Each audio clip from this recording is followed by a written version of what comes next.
All right. Hey there, everyone. Christian here, back again.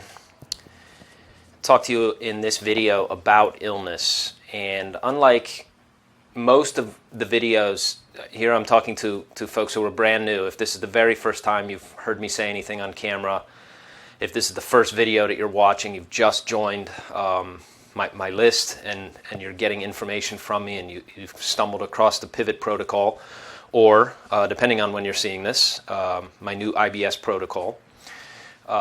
Normally what I'm doing in these videos is trying to give you a glimpse of the logic of the system. We have Western medical logic, we have New Age non-logic, which is like magic supplements that fix you, and miracle herbs from the Himalayas, right, that do miracle cures and things like this, which is all nonsense. This one is too rigidified in the wrong logic, and this one has no logic at all, except that if you think positive enough, you get well.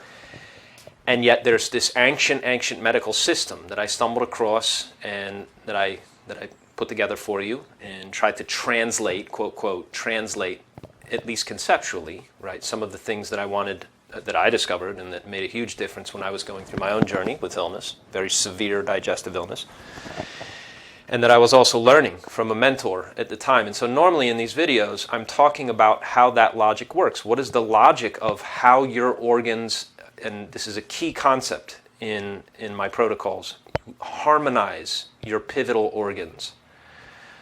That's a technical term. When you harmonize your organs, you get your organs to work together again the way they were designed, and they mesh like gears, right? If you need an imagistic kind of metaphor. How does your liver and stomach interact? What happens when if something goes wrong in your liver, what happens to your other organs? What happens to your stomach? What does it do to your spleen? How do you know? Like, what are the symptoms of that, so that you know exactly what your imbalance is?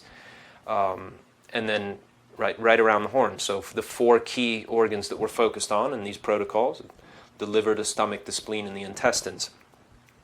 What causes dampness? Where's it coming from? Where's all the mucus in the back of your throat and postnasal drip and your joints, and right? Where's all that coming from? How do you put a stop to it, right? How do you put a stop to it without causing other damage, right? Which is the real question that we're trying to answer here. You can fix a lot of things, but you can't fix a lot of things without causing other problems. And that's your doctor's domain, right? Your doctor can give you a pill to block your stomach acid, but it's a really stupid thing to do because you need your stomach acid. So we need stomach acid, which means we need that to work with this, to work with that, to work with this. And so we're interested in how the whole system works together, because when you have a complex chronic digestive illness, you need the whole system to work. We need to treat your whole system at one time.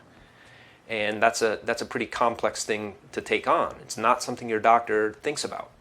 It's not something your doctor was taught in medical school.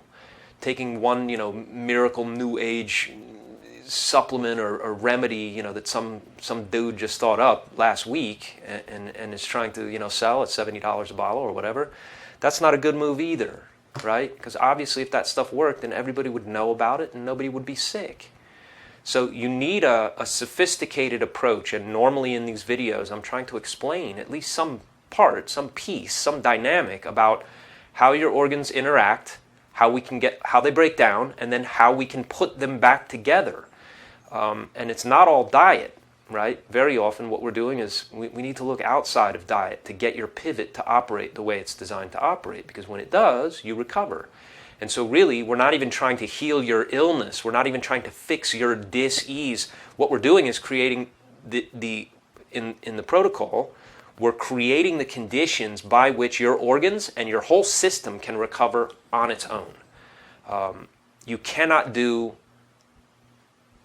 a piece at a time or step by step consciously in terms of healing. You cannot do what your body is already designed to do. You can't even come close to it. In fact, you'll just get in the way.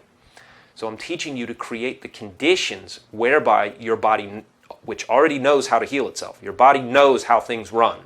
Your body knows what it needs to do and what it's supposed to do. It's already designed to do that, with very few exceptions.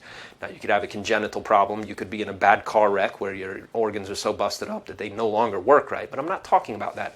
I'm talking about people with serious, long-term, chronic internal illness that has developed out of, in general, bad habits, bad thinking, bad lifestyle, etc., etc.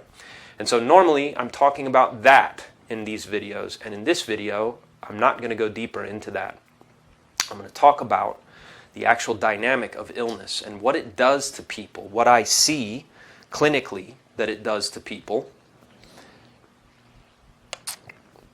what I see happening when I treated people in clinic, but also now, because I can, when I read emails, when people send me in, hey, here's what's going on with me, they'll tell me their story about, I had an email just this week, about 2 days ago, I read an email from a student, and it was really wonderful, like super uplifting, the kind of thing that makes me very happy that I did with my life, what I did with my life, at least as far as my medical study and discovery is concerned. She says, I'm 50 years old, something like this, and I've been sick for 40 years. And I've been to every specialist. I did everything that I could find to do. And in 40 years, I could not fix this. And I was able to fix it because your system made sense, and it explained to me what was going on, and like the whole thing clicked. And so even though she was sick, and I mean, she was sick to the point she needed surgery, major surgery, not small surgery, like major league surgery. And, she put herself back together. Imagine being sick for 40 years, and then the one piece or the several pieces that you're missing click into place, and your body recovers, okay?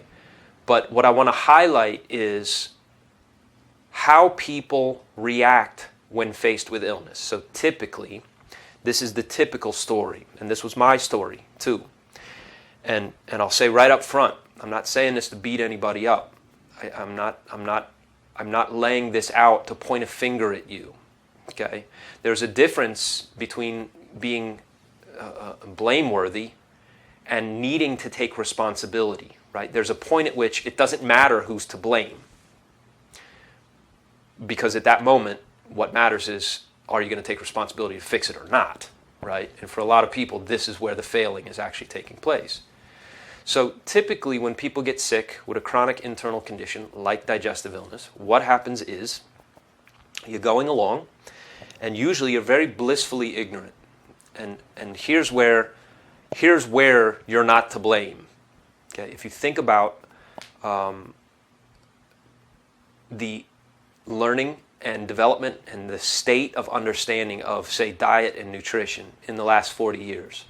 I mean, in my lifetime, there was actually a considered bunch of experts, quote, quote, who actually did, as far as we can tell, right, for some brief period of time, believe that breastfeeding was not as good for you as baby food, a formula, put in a bottle, put into a jar, right, that's made in a factory somewhere, that breast milk was inferior, right, to that kind of nourishment for babies. Now, today, you have to snigger at that a little bit, right? The hubris of that. Is there a profit motive involved there? Yes, right? I think there probably was. And our medical system is rife with disincentives to good medicine. By that I mean the profit motive runs in the opposite direction to what would actually be good medicine. Well, that's a big problem, right? Crisco, right? These vegetable oils, vegetable shortening. This is a crazy thing. I actually, the man who was the head of, I think, Procter & Gamble, who created Crisco, who, in a strange stroke of poetic justice, if you're cynical, actually did have a heart attack and was brain damaged from it. And when you think of how many people probably ended up having heart attacks because of Crisco, that's why I say it's a kind of weird kind of irony that would happen. He was a patient of mine at one point. And, I wondered while I was treating him, like, gee, I wonder if you know that while you got super, super rich being the CEO of Procter & Gamble, when Crisco was developed, that so many people suffered because of that, right? Heart disease went off the charts and all the rest. So we've had a lot of stupid ideas in the last, say, 40, 50 years. There's a lot of stupid ideas today. Okay, a good example of that is, there's a whole belief system today that you should not eat carbs, which is like idiotic, right? But it doesn't matter because people latch onto it. It's almost like a meme. It's like a worm in people's minds, and then they stick to bad information and bad thinking. Of course you should eat carbs. Come on. Are you kidding me? Like what kind of like, if somebody came up with an idea that's, a couple weeks old and like, oh, this is the biggest breakthrough in diet, like you can be sure that it's wrong. Right? The biggest breakthroughs in diet aren't breakthroughs at all. They're realizations about how we used to eat prior to refrigeration, antibiotics, technology, et cetera, that has made things very, very difficult to stay well for a lot of people. And so the confusion is mostly like clearing the clutter about how you should eat is a good place to start. And that's what I try to do for you in my protocols, to make it very clear, like simplify. Here's how you can understand why these food combinations are good and will help you with these specific organ imbalances. Okay? But people starting out from a very early age with bad information. Maybe your mother didn't know that much about nutrition. Maybe you didn't even have a mother or a father around, and so your home situation was what it was, right? I mean, we're living through a very strange time. All the institutions of our society are in at least danger of a very serious collapse, and there's tremendous corruption, right? The institutions that we've trusted and relied upon. You don't want to be the idiot at the poker table who still thinks that, big pharma and medical institutions, that they only have your best interest at heart. I think a little bit of cynicism is called for at this point, right? And especially here in the U.S., where our healthcare system, it cannot be reformed. It doesn't matter what you try to do. Literally, it can't be reformed. There's too many vested interests in seeing it continue. And those vested interests are not looking out for your interests. Okay, and most people that I know in medicine, and doctors and whatnot, are good people, but they're not running the system. Okay, so what I'm highlighting here is there's a lot of reasons why you could have the wrong information, and that while you're 18 or 19 and you eat cheeseburgers at midnight because you've been out drinking and smoking or whatever, we all did it, right? But you can get away with that up to a certain age, typically between 30 and 40, right? If you have some kind of chronic imbalance, it's not going to show up necessarily when you're 19 and healthy and athletic and, hopefully, right, active and all the rest. It's going to show up in the second half of life. And this is where people fall off the cliff.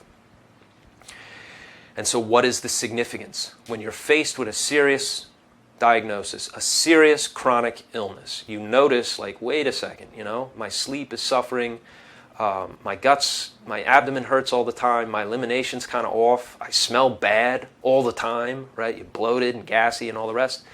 And I get reflux, right? And I'm regurgitating half-digested food, and now my throat is burning, right, from bile and acid, and et cetera, et cetera. And you get to a doctor, and they diagnose you, and you have IBS with hiatal hernia, and Barrett's precancerous condition in your esophagus, et cetera, okay? And you realize, whoa, I'm in serious trouble here. And you start realizing you may not be able to get out of it. And typically, and I talk about this more in the protocol, but typically people go hard over trying to obey their doctors and all the rest, which makes things worse, typically. And so, God help you. Like, I ended up getting surgery. I had a small surgery when I was in my prime. I was about 23.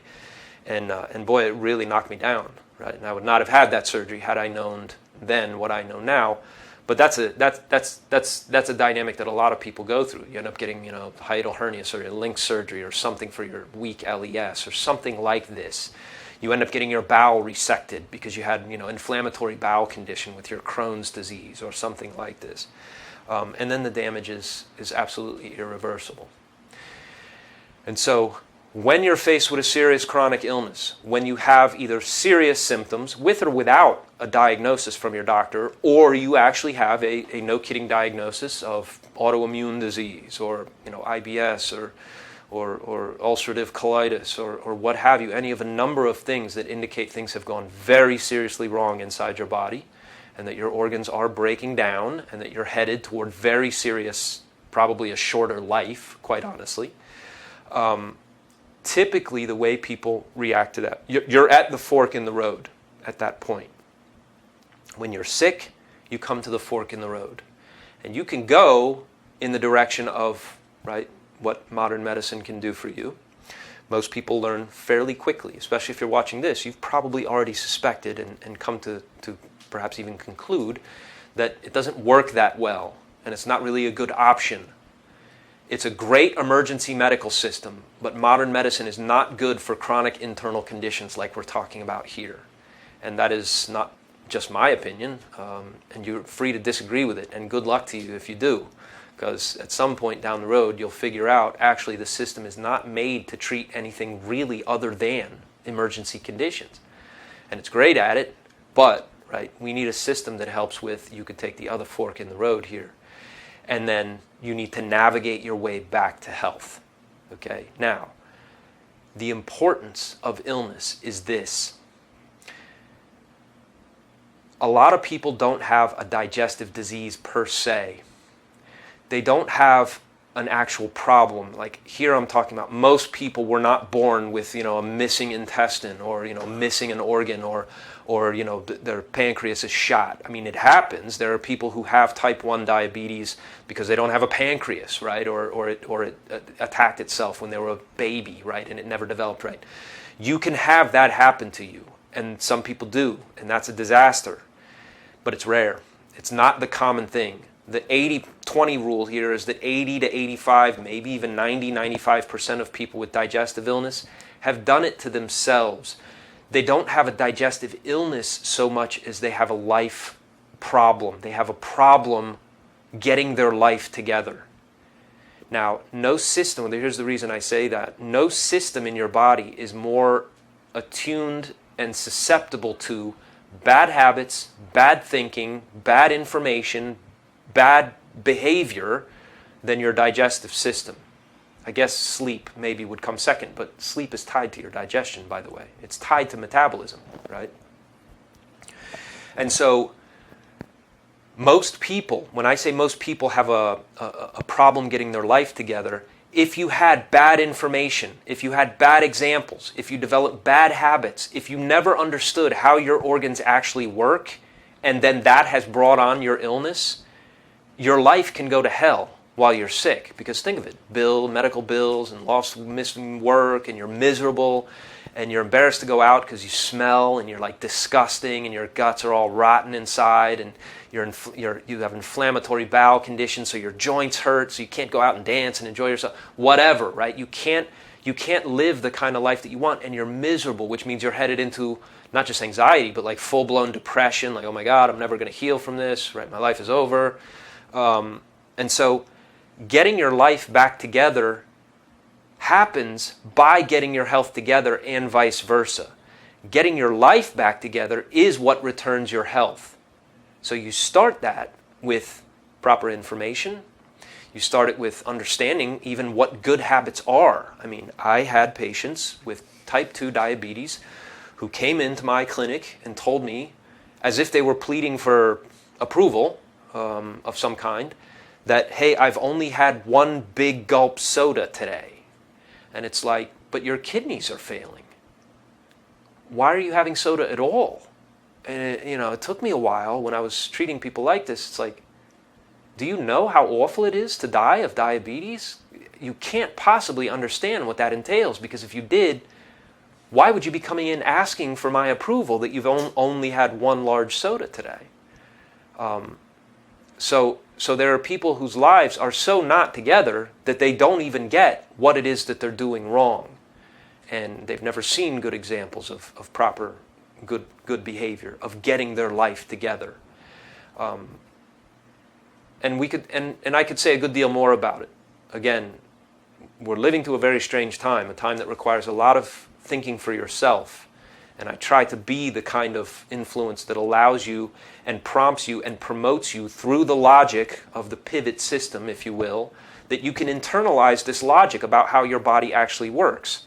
And then if you add a few good habits with some good information and you see some good behavior on top of that, that you can get your life together by making the changes that you need to change.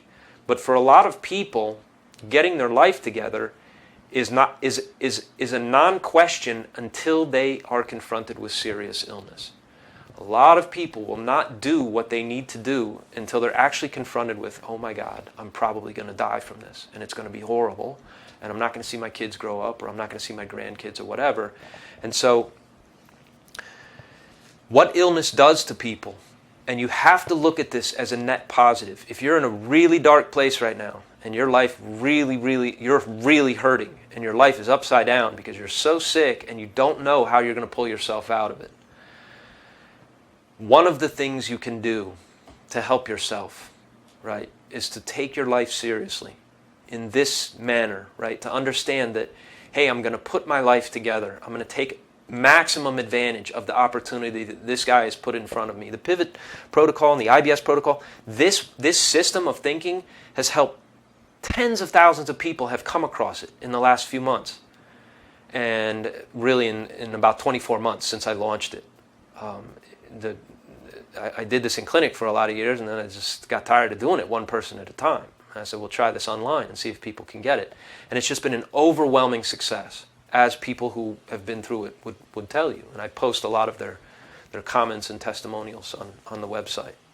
Not all of them that I get, because I can't, because you'd get sick of reading them, right? But this way of dealing with digestive illness is so superior, right, to what it is that your doctor's offering you, to what it is that the New Age, right, crowd is offering you, because it's based on a system that allows you to get your life together. And it's not all diet, and it's not all about foods, right? Not at all. It's a way of thinking about your health and a way of understanding what it is that would give you a good life as it pertains to good bodily health. And so, because most people will not make the decisions that they need to make to get their life together until they're confronted with a serious illness. If you're in that space, if you're in a really dark corner right now, trying to find your way out and trying to get your health back together, understand that you have an opportunity. The value of illness is the motivation it gives you. And that's the point of this video. The value is that you're so sick that, right, if this is it, you have an opportunity to go for it. And if you're really sick with serious chronic autoimmune disease like I was, chronic, deathly digestive illness like I had in the tropics about 20 years ago, and you discover the right stuff, and you know what you could do, and if you haven't started on the protocol, you know, I'm a real person with a real solution to a problem that millions and millions of people all over the world face on a daily basis. It's a horrible way to live. If you get started on the protocol and you don't want to do the work, or you hate the sound of my voice, or you don't like anything that I say, or for no reason at all, right, you can still write to customer service and get your money back. But if you put any effort in it at all, if you even get 10% of the protocol correct, most people will see dramatic improvement. And so if illness is your motivation to get your life together and to get your health back together, then you have a choice to go on, right, the same track that the modern medical thing has kept you on and probably has you on now, or to, right, take the road less traveled and figure out how to heal yourself and how to heal yourself permanently. Because once you know this stuff, once you understand the logic, once you know how your organs operate and what your symptoms indicate, and like, oh, that symptom means this is happening to my spleen. Got it. I know exactly what to do. And if you forget, you have the protocol, you can just refer to it and go back and fix your spleen, right? Throughout your life, what happens is your health, most people will not only see recovery, you may even see full recovery, and you may even be healthier than you ever were prior to understanding this, because now you'll have your life together. And so that's the value of getting really good and sick, is that you are confronted with the most serious decision that you can make, which is, are you going to live the life that you were born to live, or are you going to stay sick and miserable, right, for the remainder of your time on Earth? Obviously, my hope is that you join the Pivot Protocol, the IBS Protocol, coming up soon, as I'm shooting this. It may be out by the time you see this. But I hope you check it out, because there's a lot in there that can help people who are really suffering from digestive illness. And it's the kind of information that I wish I had when I was going through my own illness. And because I couldn't find it, I put it together in one place. And so I can't promise that everybody will get 100% better. That's not a mature medical thing to think or believe. I mean, life and medicine, right? Things are too complex. But I can promise that you're getting my very, very best stuff. And that if you go through this protocol and you take full maximum advantage and you really apply yourself, it's not hard to learn. It's not hard to understand this material or the logic that I'm describing to you. If you're coming across this for the first time, it's not difficult to do this, right? If you go through the material 2 or 3 times, you'll be like, yeah, that makes good sense. And I have all these notes, and I know exactly what to do, and I've already applied this, and it's already making me better, so I'm going to keep going, and I'm going to go deeper and deeper and deeper. And every time you pick up something new, and you apply it, and you go, yeah, that worked, or this thing didn't work for me, right? That doesn't apply to me and my situation. Great, leave that part alone. Go this way, right? Apply these things, the ones that are helping you. That you will overwhelmingly be very, very happy that you did. And so that's what I have to share with you. Your illness could be a blessing. Your illness could be the best thing that ever happened to you, but you have to make a decision to turn it into that. Okay?